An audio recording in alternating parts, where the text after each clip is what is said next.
Hi folks, you're with Tacitus today. Tacitus today, your pushback channel. Thank you for joining this audio live stream. Please listen to this presentation as you would a radio broadcast. In this essay, I'd like to talk about this ongoing drama now about the skilled work visas, H-1B as they're called in the United States, and this abuse of skilled work visas, or this claim that there is a need for skilled. This is a globalist talking point that is all across the Western world, Australia to Britain, Western Europe, Canada, and so on. So just fully understand it is a globalist talking point. This so-called skill shortage does not exist. It is an absolute brazen, grotesque untruth. So let's just come back at this. Let's suppose that America is, or the West, America in this instance, given that this is where the debate's raging now. Let's suppose America is short on this supposed top draw tech talent and rocket scientist talent and that sort of thing. Then, well, let's have a look now. Of the so-called top 100 current, this is today, the top 100 rocket scientists. I'll start there in the world. The top 100. You'd think, listening to Elon Musk and Vivek Ramaswamy, that the whole 100, if not the majority of them, are all in India at the moment, because that's where, we have to remove the cap. We have to bring in millions of Indians, peasants. Those fucking peasants will just solve this skill shortage. The skills. It's such a preposterous, ridiculous sort of assertion that it barely merits attention. But let's get it's all over the media, so let's deal with it.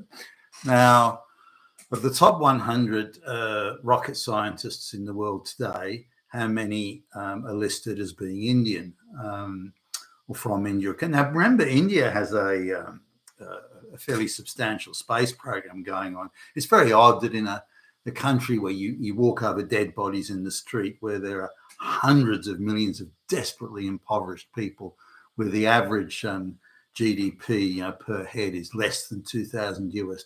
You'd think in a place like that they would maybe they'd have other priorities apart from having a space program. But hey, so they've got a space program which is the globalist media gush over a little bit. But so how many of the top rocket scientists in the world are Indian? You would suspect a decent number. Given they've got a space program of that magnitude, you'd think it would be, of the top 100, you think they'd at least have, 10 or 15 or something like that. Well, of the top rocket scientists in the world currently listed today, one out of 100 is Indian. And that guy's actually not someone who's accomplished anything scientific in his own right. He's just a seriously well-connected dude in the political scene in India, and they've given him the job as chief or head scientist, when in fact I can't find anything that he's actually accomplished in a technical or scientific sense in his life. And again, given the connections and the outrageously corrupt society that India is, and how the upper caste Brahmins, that's the class at the apex of Indian society, how much they just bribe the way, if they want their son to have a triple PhD, they'll just go down to university and bribe whoever they have to bribe to get it. So there's very few people in India that have accomplished anything on merit. Now, there must be some. It's 1.5 billion people, so there must be some, but just not very many. And certainly none of the ones that I've met, I have not met a single Indian that has accomplished anything in their own right. And if it's been accomplished in India, then you can dismiss it with a pinch of salt. Anyway, top 100 rocket scientists in the world, one is Indian, and he hasn't done any rocket science from what I can tell. He's just a political hack that's got some good connections. Now, how many are non-white? How many come from just non-white countries? Disregard whether it's the third world or not, but how many come from non-white countries? Out of the 100, 5. So 3 Chinese, 1 Arab, and 1 Indian. The Chinese look like they actually have accomplished something in their own right, so credit to them. The Arab, I don't think so.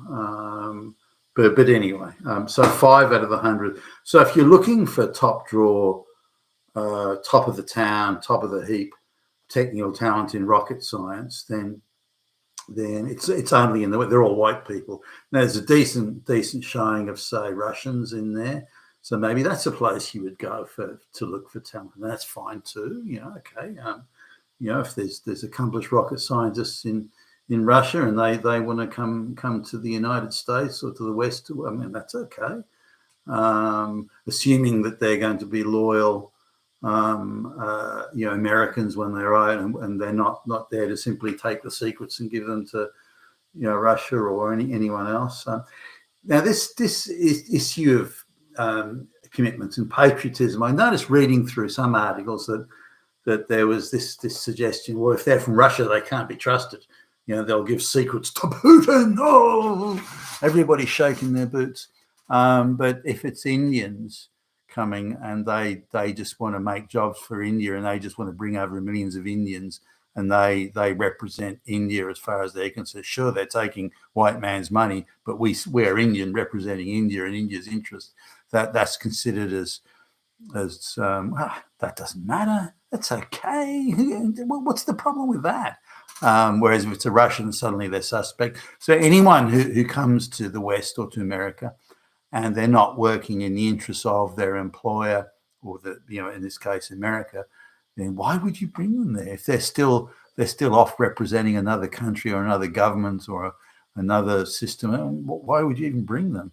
It's one thing having someone who's highly skilled, but it's another thing to have someone who's fully committed to the project, to the company, to the country, to the nation, to the culture, and they've come to live and become an American. That's what they're there for. Now, sure, they're a skilled scientist, maybe, but that needs to be very much part of the package.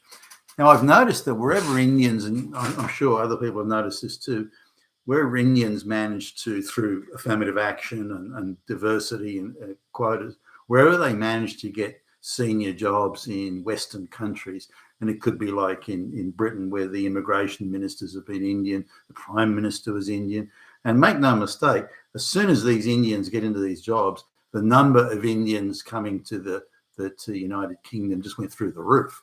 So there is no question that these Indians were representing India. They weren't representing the United Kingdom or Britain or anything like that. Sure, they'd come as migrants and they were pretending they were talking the talk, but they were in fact representing the Indian diaspora. The Indian genetic diaspora was their first and foremost priority, and that's reflected in a number of Indians that started, a torrent of Indian immigrants and students and the like pouring into Britain as soon as these Indians were given senior jobs. The same as say black people, when they're given senior jobs in Western governments, they rage and talk and jump up and down and wave their hands in the air about the black diaspora and how the black diaspora needs more benefits and handouts and compensations and so on. They're not representing the country; they're just representing their own narrow diaspora. What the fuck use is that? Whereas white people are supposed to represent everybody, but the minorities it's quite okay. They represent just their own group. So coming back again to this, the majority of, by far and away, the majority of skilled rocket scientists are already in the West. They're either already American or British or German or whatever, but they're certainly not in the third world. They're certainly not Indian or anything like that. But Russia's probably a bit overrepresented in terms of the number there, but that's fine.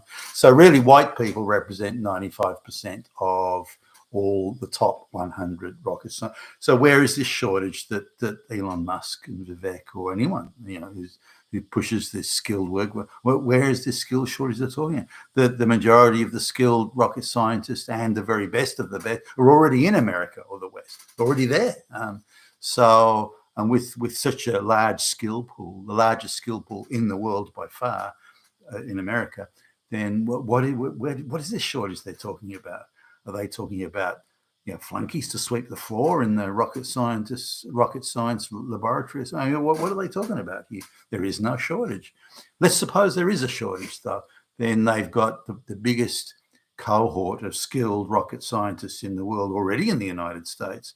So the capacity or ability or facility to train new rocket scientists, say people who are already, engaging in studies in, I don't know, physics and chemistry and whatnot, who are the bright kids, the bright students, particularly bright people can often, and certainly by my experience at least, are usually very quick studies. They get it quickly, and you can convert them from one high-tech field of study because the framework of analysis and the framework of how you solve a problem and how you go about it is very similar one discipline to the next. For example, advanced physics and chemistry, pure maths, things like that. So those people can be jumped across quite easily into, not every single one of them, but many of them can be jumped across quite easily into things like rocket science and, studying things like relative friction ratios and so on, because they've already got that intellectual framework and that discipline of framework to be able to study, to jump over to things like rocket science, even if they're doing something different, physics or chemistry or whatever.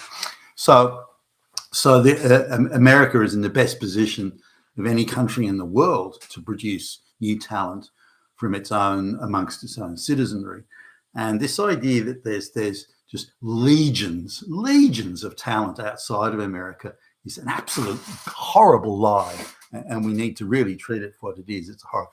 Will there be the odd one or two maybe here or there? Sure. And there's no problem with bringing them in. But the idea of removing caps on, a certain number of people from India, like 100,000 supposed skilled work visas, which are handed out to non-skilled people. The majority of people coming into, whether it be Australia or America, things like chefs and burger flippers and floor sweepers and nail painters in beauty salons, that sort of thing.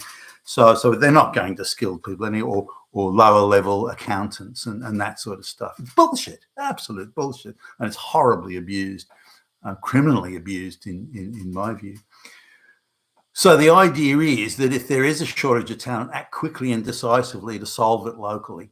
And if that's done, then any supposed or alleged lack of talent can be quickly made up. As I've said in other videos, calling out directly to President Trump and his staff, I am more than available to take on this job in the United States of managing skilled migration and how to make up skill shortages.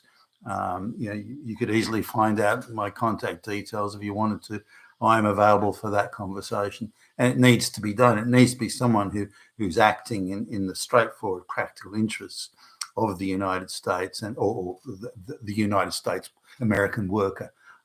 It's not a tough gig, not rocket science, as they say, no pun intended. All you have to do is work directly. That is your first priority. You work in the interests of the American worker. Now, Vivek Ramaswamy has come out with some nonsense about American culture doesn't value high standards of achievement. What India does? I mean, are you kidding me? One of the most corrupt basket case countries in the world. They're the ones that value merit and meritocracy. Give me a break. So if America isn't doing it, now there are sections and pockets of America that do still value it. At the mid-level and the lower level, sure. At the affirmative action and diversity, equity, inclusion have really wreaked havoc on the American economy and the meritocracy generally. But there are still pockets of that, and you don't need many. When you're talking about people at the very apex of any profession, the rocket scientists, geniuses, you don't need very many. You don't need hundreds of thousands. Less than 100 people. I mean, look at the geniuses that sent Apollo 11 to the moon in 1969. There were a handful of them, and the same applies today. You have a nucleus of extremely bright people. Then you have the resources and people to support them, which be people from the same culture and so on, speak the same language as a first language. And then you have the lower down cohorts, which are not direct. I'm sure they're supportive and they're providing help and assistance, but they're not the key players. So the idea that they need to be the geniuses, that's bullshit. And those sort of people can be sourced locally as well. So this idea that the best and brightest people are only to be found overseas, must be brought in, is a horrible lie, and we need to push back against it. You've been a Tacitus today, your Pushback channel. Thank you for listening.